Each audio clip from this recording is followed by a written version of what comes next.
Mi nombre es María Darlene Rodríguez, pertenezco al grupo número 3 y vamos a hablar acerca del pensamiento económico y de la teoría del desarrollo. La economía ha experimentado una evolución significativa a lo largo de la historia.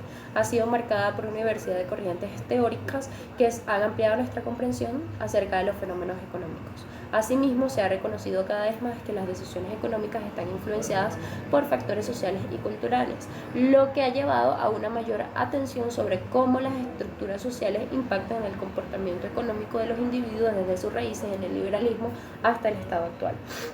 En sus inicios, la economía se basaba en las teorías liberales que defendían la libre competencia y el libre mercado como los principales motores del crecimiento económico. Los economistas liberales como Adam Smith, David Ricardo, desarrollaron teorías sobre la división del trabajo, el valor del trabajo y la teoría de la ventaja comparativa, sentando las bases para el pensamiento económico moderno. Con el tiempo, la teoría económica se ha expandido para incluir otras corrientes de pensamiento como el keynesianismo, que surgió en respuesta a la Gran Depresión y defendía el papel activo del gobierno en la regulación de la economía. Posteriormente surgieron otras corrientes como el monetarismo, el neoliberalismo y la economía conductual, cada una con sus propias teorías y enfoques para comprender y analizar los fenómenos económicos. Evaluar dicha transición en el tiempo desde los llamados clásicos, neoclásicos, keynesianos y marxistas, además del análisis y la descripción de la economía política, de la contabilidad del crecimiento, no solo marcarán una posición clara en cuanto a la forma de cómo ha evolucionado la ciencia económica, sino también permite el desarrollo de un pensamiento crítico en la formación integral de los economistas.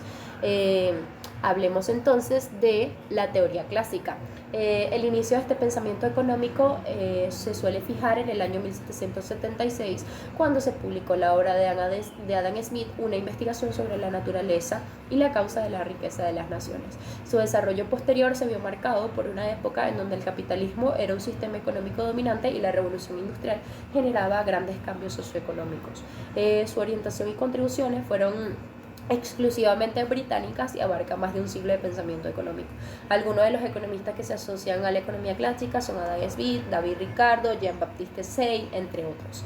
La economía clásica reorientó el pensamiento económico alejándose del enfoque que se basaba en las preferencias de los gobernantes o las clases sociales.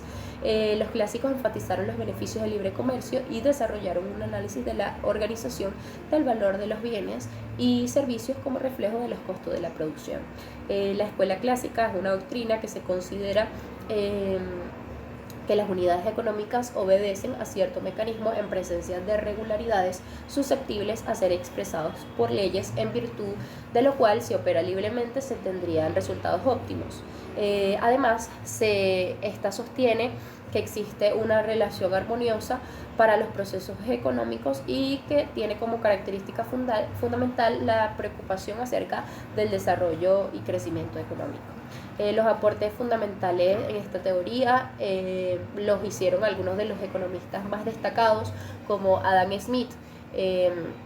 Adam Smith nació en Calcutta el 5 de junio de 1773 y fue un economista y filósofo escocés, considerado uno de los mayores exponentes de la economía clásica y de la filosofía económica.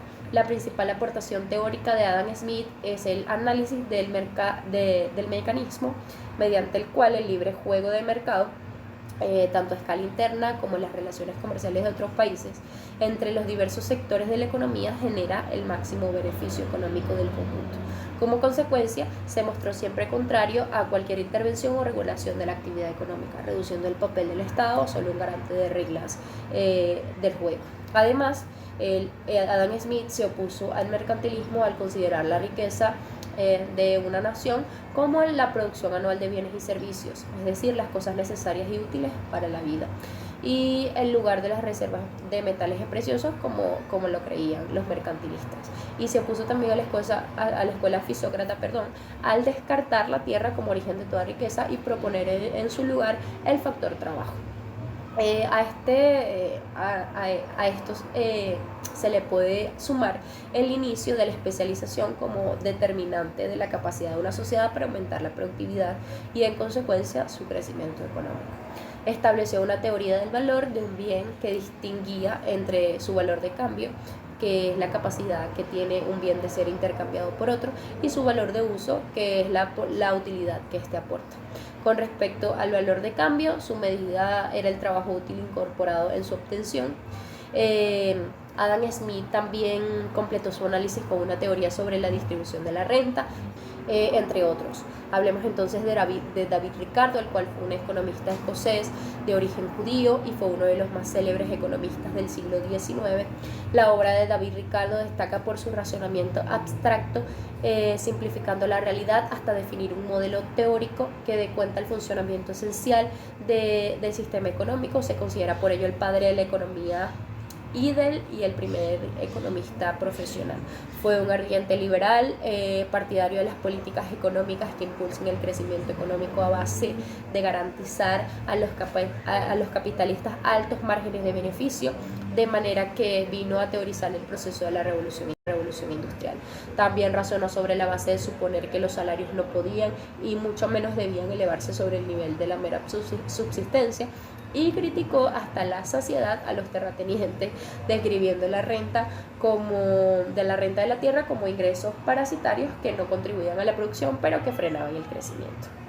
Ricardo fue por tanto un portavoz cualitativo de los intereses empresariales surgidos al calor de la revolución industrial, y su influencia sobre el resto de la escuela está caracterizada por algunos de los aportes que vemos en las láminas, como por ejemplo hablaba de su teoría del valor, la cual está fundamentada en el que el valor está determinado no solo por el trabajo presente, sino también por el pasado.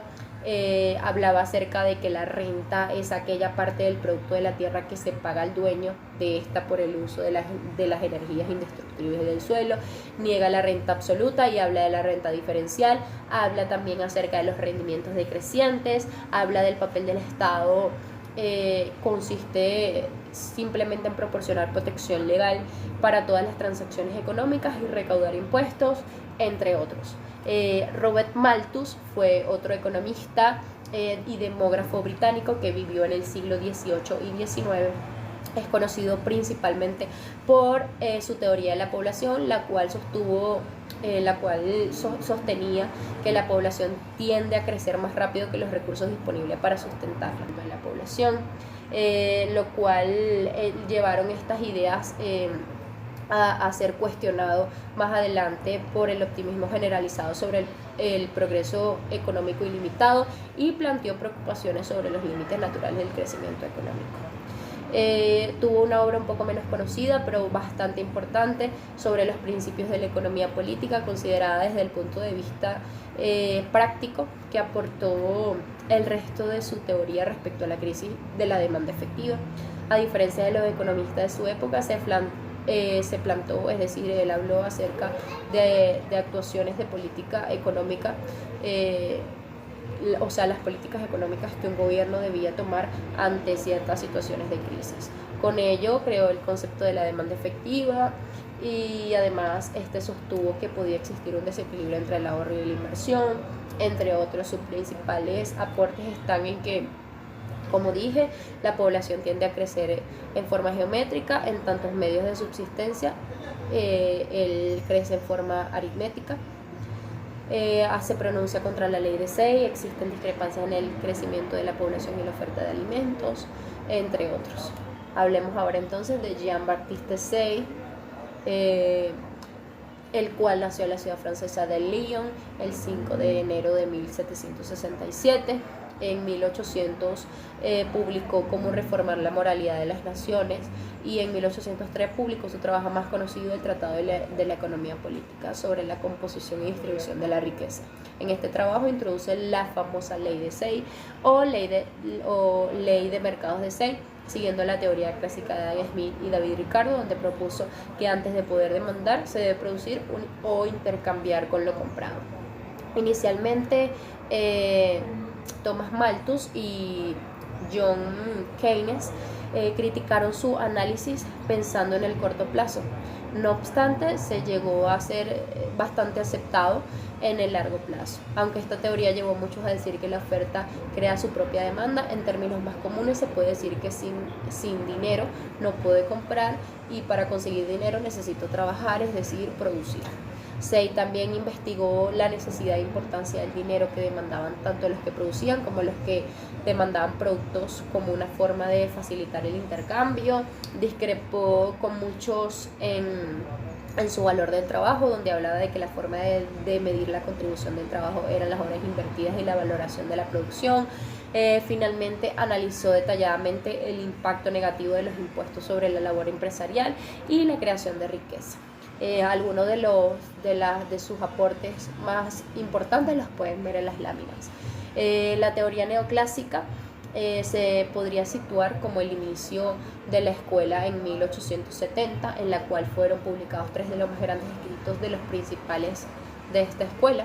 El término neoclásico es muy criticado por algunos economistas y argumentaba que trataba de aglutinar el pensamiento económico marginalista que hubo entre 1870 y 1920. Dichas ideas apuntaron a formalizar la economía para asimilarla de una forma más matemática. El término neoclásico se deriva del entendimiento de que los economistas de la revolución marginal, estaban extendiendo y mejorando la teoría económica sobre las bases de los fundamentos de los clásicos. Los fundadores del sistema neoclásico utilizaron el análisis marginalista, los conceptos de la utilidad marginal, la productividad marginal para determinar la formación de los precios y servicios y los factores de producción en los mercados competitivos.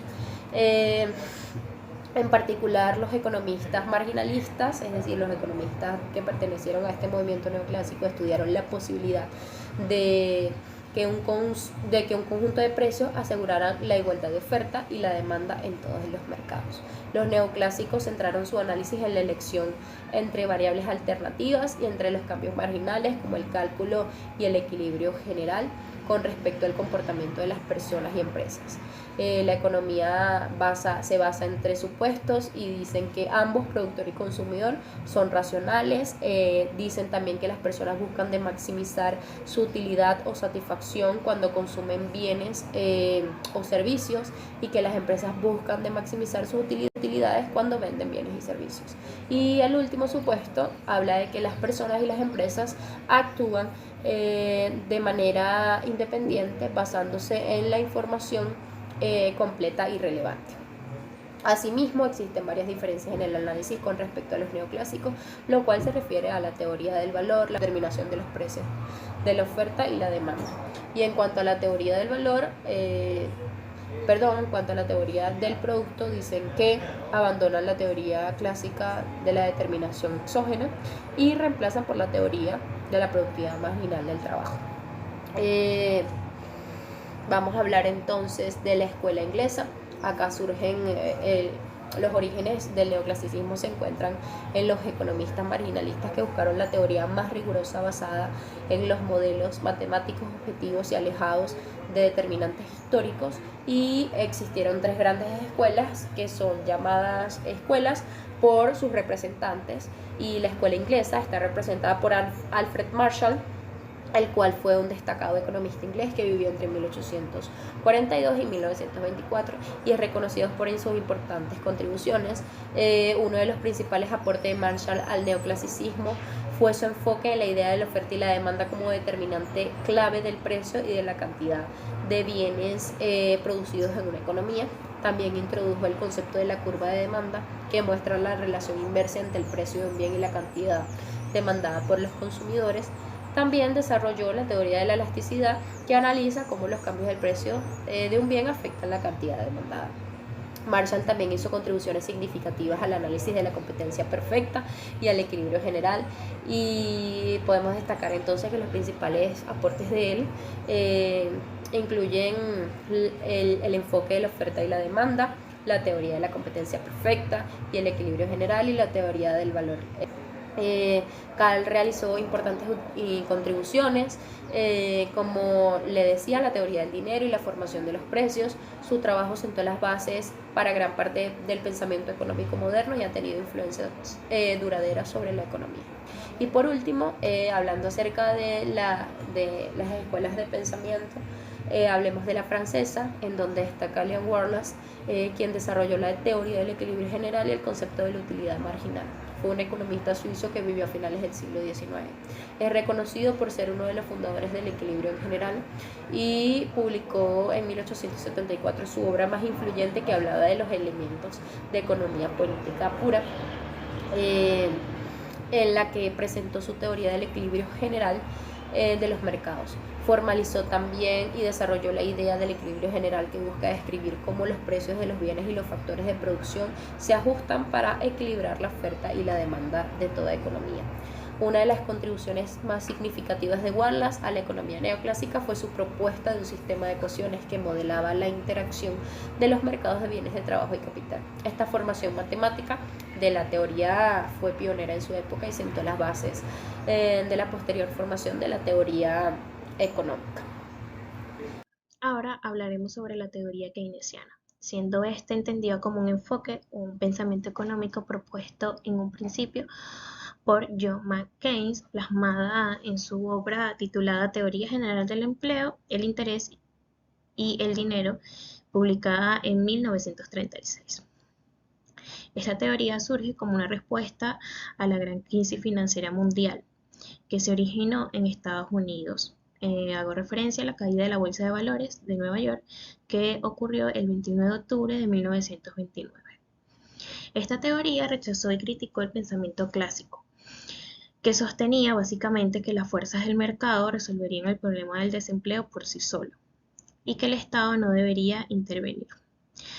La economía propuesta por Keynes se centró básicamente en un análisis de las causas y consecuencias de las variaciones de la demanda agregada y sus relaciones con el nivel de empleo e ingreso.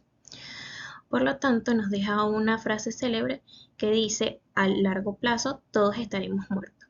Esto no quiere decir que la teoría buscaba solucionar los problemas actuales para mejorar las vidas a un largo plazo.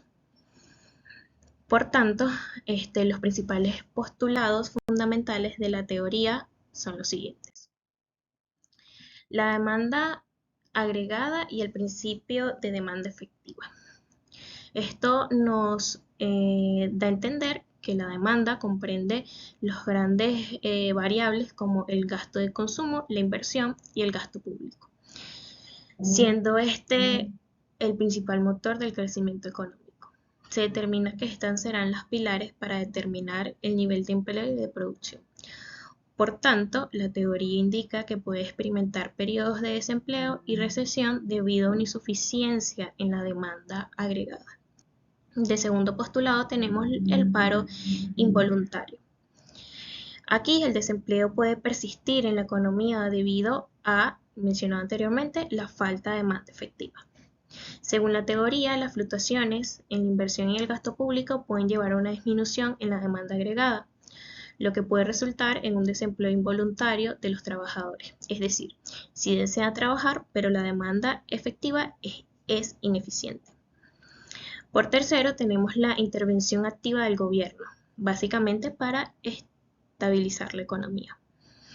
La teoría propuso las políticas fiscales expansivas, como aumentar el gasto público o reducir los impuestos, para estimular la demanda agregada durante esos procesos de recesión. También por el uso de políticas monetarias, como la reducción de las tasas de interés, para fomentar la inversión y estimular la actividad económica. Por último, tenemos los ciclos económicos, donde dice que hay una determinada capacidad de producción y por un tema de demanda efectiva, es decir, una insuficiencia de demanda, esta capacidad de producción no es aprovechada por completo. Existen años de recesión donde los niveles de demanda efectiva son más bajos y por ende no se aprovecha al máximo los recursos, no se está en una situación de eficiencia. En esta lámina nos muestra un modelo macroeconómico keynesiano general donde es representado por dos partes. Una parte real que sirve para determinar el volumen de ocupación y una parte monetaria que determina la tasa de interés. Esta distingue 8 ecuaciones fundamentales. En el lado derecho tenemos la gráfica de manera dinámica pero para entender un poco más las teorías de esta corriente, vamos a la siguiente lámina. Del lado izquierdo tenemos una introducción al modelo keynesiano, donde nos explica que la economía se estimula con políticas fiscales y monetarias para aumentar o disminuir la productividad, que sería la demanda agregada, para que se encuentre en la producción potencial o efectiva y no esté ni en una brecha recesiva e inflacionaria representada con ambas líneas azules, tanto continua como discontinua. Esto entendiéndose con fugas e inyecciones de la economía. Entonces, en este gráfico se estaría en equilibrio con la línea discontinua amarilla en el punto negro. Del lado derecho tenemos el básico ejemplo de desempleo en el mundo keynesiano, donde la gráfica representa el mercado de trabajo. Inicialmente se tiene una curva de oferta de trabajo creciente denotada como SL sub 0 y una curva de demanda de trabajo decreciente denominada DL sub 0. Y en las ordenadas tenemos el salario nominal W y en las abscisas el nivel de trabajo. En el punto A se plantea una situación en el nivel de salario W, que es rígido a la baja, y el nivel de trabajo L, que es el nivel que las empresas están dispuestas a contratar. En el punto B sigue siendo el mismo nivel de salario W, pero ahora hay más personas que están dispuestas y desearían trabajar, que sería desde el punto A al punto B señalado con el corchete en rojo. En el mundo keynesiano sostiene que las causas de esto es provocado por una insuficiencia de la actividad económica. Y básicamente plantea un ajuste en el mercado de estimulación de los poderes públicos mediante políticas de demanda expansiva afectando la actividad económica para así reactivar la economía y que la curva de demanda se desplace hacia la derecha denotada como DL sub 1, reduciendo de esta forma el desempleo. Y por último, se puede decir que la aparición del enfoque keynesiano favoreció el surgimiento de las teorías del desarrollo, porque propuso un rompimiento de la visión macroeconómica clásica en referencia a la existencia única situación de empleo, convirtiéndose en una de las teorías del pensamiento o modelo de gran importancia para el desarrollo económico. Entre sus aportes también se puede mencionar que proporcionó un marco teórico de políticas activas de demanda para estabilizar la economía y contrarrestar las fluctuaciones cíclicas, lo que ayudó a promover y a mitigar las recesiones. Igualmente, también enfatizó el papel del Estado para corregir las deficiencias del mercado y promover el pleno empleo. Esto llevó a una mayor intervención gubernamental en la economía y una adopción de políticas intervencionistas para impulsar el crecimiento económico, básicamente para garantizar el bienestar de la sociedad. También introdujo un enfoque macroeconómico de análisis económico, centrándose en variables más agregadas y en una economía en su conjunto. Esto amplió la comprensión de los determinantes del crecimiento económico y le da importancia a la demanda agregada como punto esencial para determinar el nivel de actividad económica. En el siguiente enfoque tenemos la teoría marxista, que es entendida como la corriente del pensamiento que ha influenciado significativamente tanto en el área política como en la economía y en la sociología. Esta está propuesta principalmente por los filósofos Karl Marx y Friedrich Engels, que los plasmaron en sus obras denominadas El Capital y el Manifiesto Comunista. Estas teorías se desarrollaron con bases teóricas para un movimiento revolucionario obrero, analizando críticamente el sistema capitalista de la época, donde la explotación del trabajo del asalariado y la acumulación del capital era lo esencial. En general, esta teoría busca la revolución del proletariado y la evolución del sistema capitalista, para así dar origen a una instauración de una sociedad comunista sin clase. Por lo tanto, se puede decir que esta teoría económica se fundamenta en los siguientes postulados. Como número uno tenemos que el modelo de producción es basado en una estructura social de relaciones de producción, capital y trabajo. De segundo, tenemos que la explotación es cuando los trabajadores producen más valor de lo que recibe de contrapartida, es decir, de salario, y el capitalista se adueña de esta diferencia, denominándolo plusvalía, lo que implica básicamente una explotación económica. De tercero, tenemos la ley del valor y el trabajo abstracto. Esto nos quiere decir que una mercancía se determina por la cantidad de trabajo socialmente necesario incorporada en la actividad. El trabajo abstracto nos dice que es la forma en que el trabajo se presenta en el sistema capitalista, donde se iguala y se cuantifica en términos de tiempo el trabajo socialmente necesario para el producto.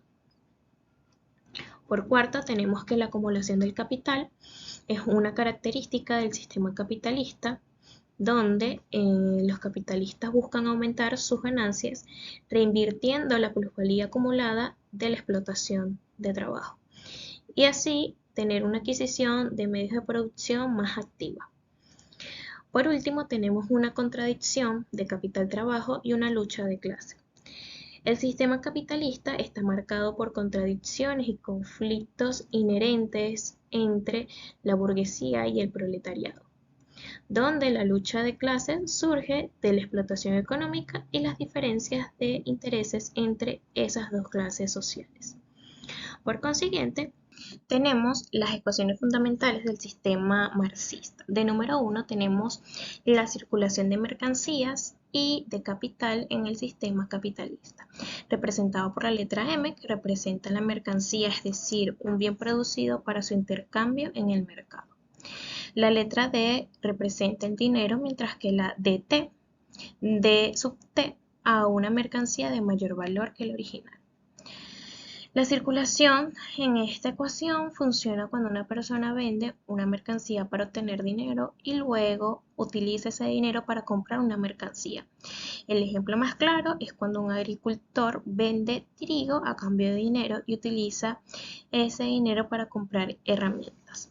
De número 2 tenemos la tasa de explotación representada con la letra E, donde la plusvalía representa el excedente del valor creado por los trabajadores, que está por encima de su salario. Es decir, la ganancia que se apropia el capitalista. Este valor de trabajo, que es variable, se refiere al trabajo equivalente al tiempo de trabajo necesario para producir los bienes y servicios. Esta tasa de explotación mide la proporción de la plusvalía generada en relación con el valor del trabajo y básicamente cuantifica la explotación económica en el sistema capitalista. Esto quiere decir que una tasa de explotación más alta indica una mayor apropiación de la plusvalía por parte de los capitalistas en relación con el valor del trabajo realizado por los trabajadores. En tercer lugar tenemos la composición orgánica del capital.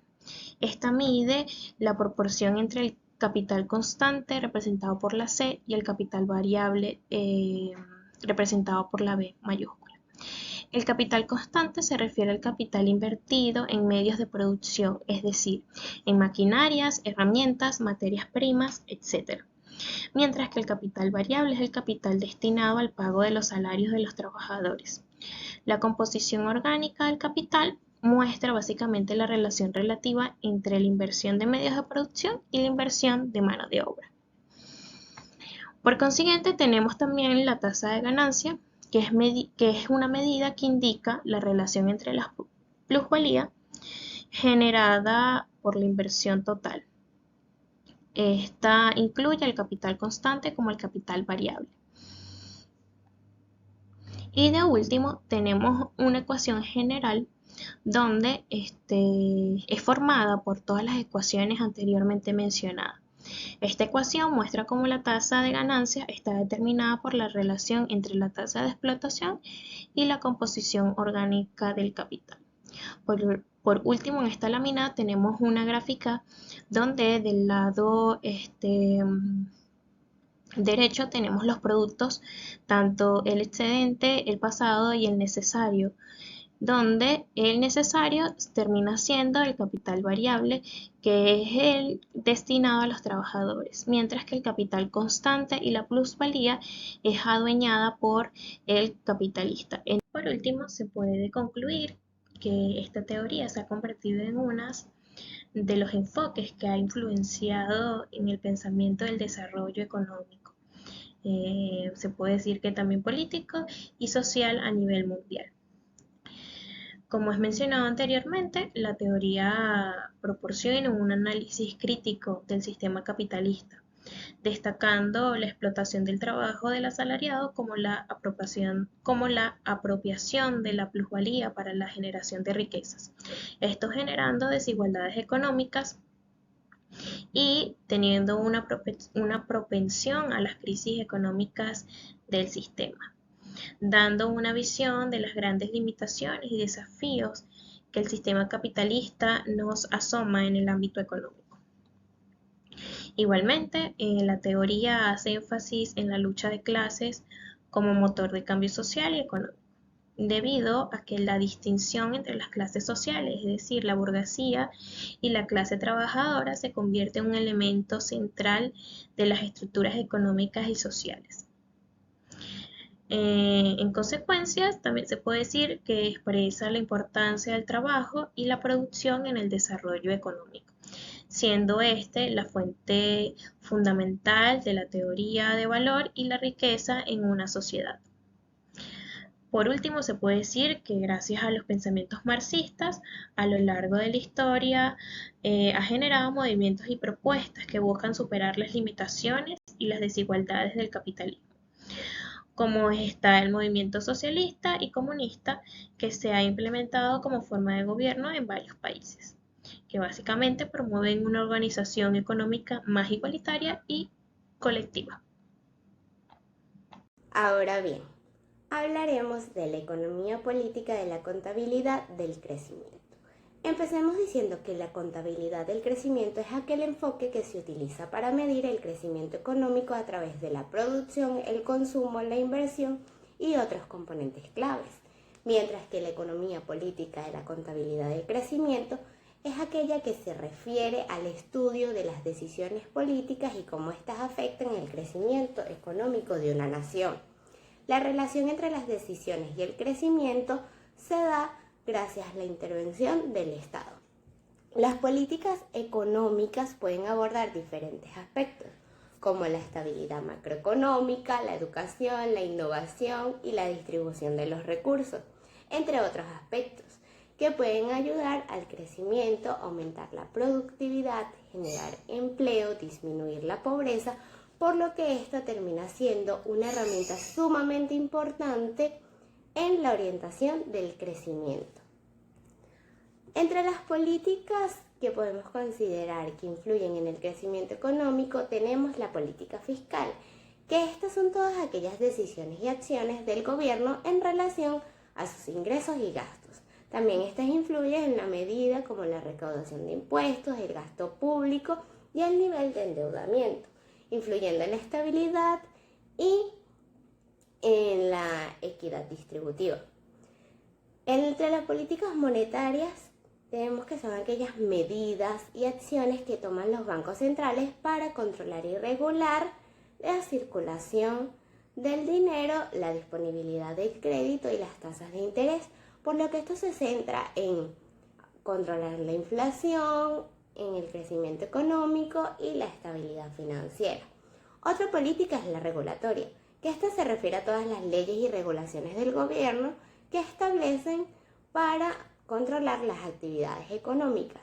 Esto se va más a promover la prosperidad y mejorar el bienestar tanto de los ciudadanos como de las empresas.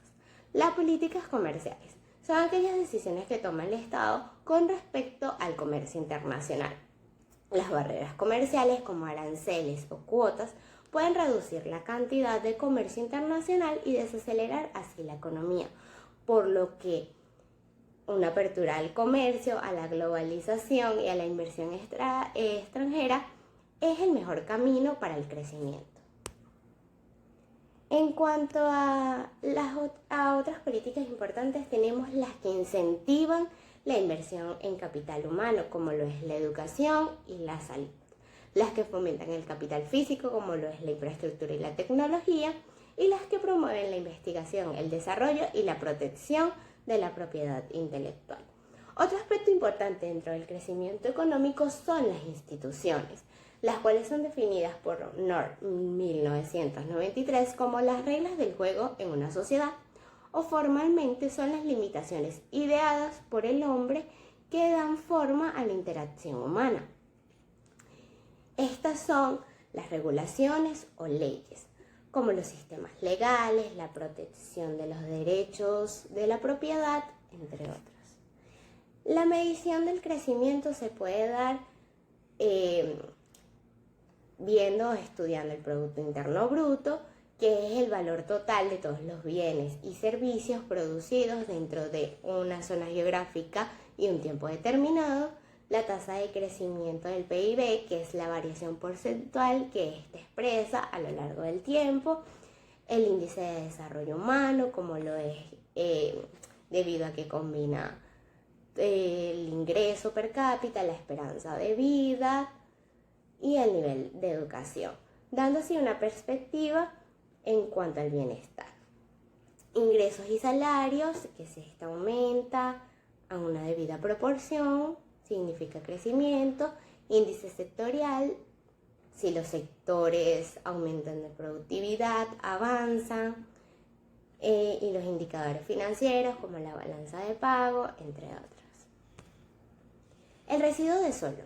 Este refleja aquella parte del crecimiento que no puede ser medida a través del aumento de los factores como lo es la producción, el capital y el trabajo.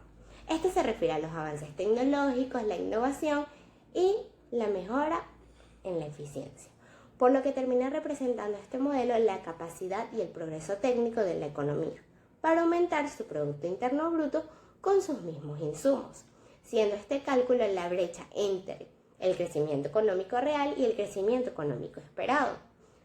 Este cálculo, de ser positivo, significa que el crecimiento es superior al esperado y que indica una eficiencia en los factores productivos o progreso tecnológico, y de ser negativo indica un menor crecimiento esperado y con ello un mal uso de los recursos o ausencia de progreso tecnológico.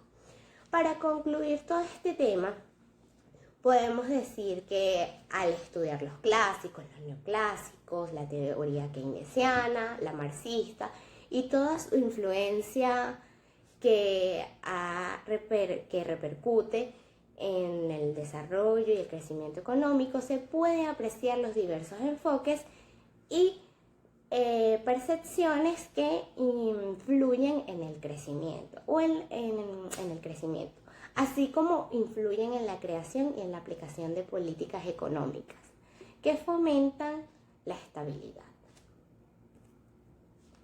Esa fue toda nuestra exposición, espero haya sido de su agrado. Gracias.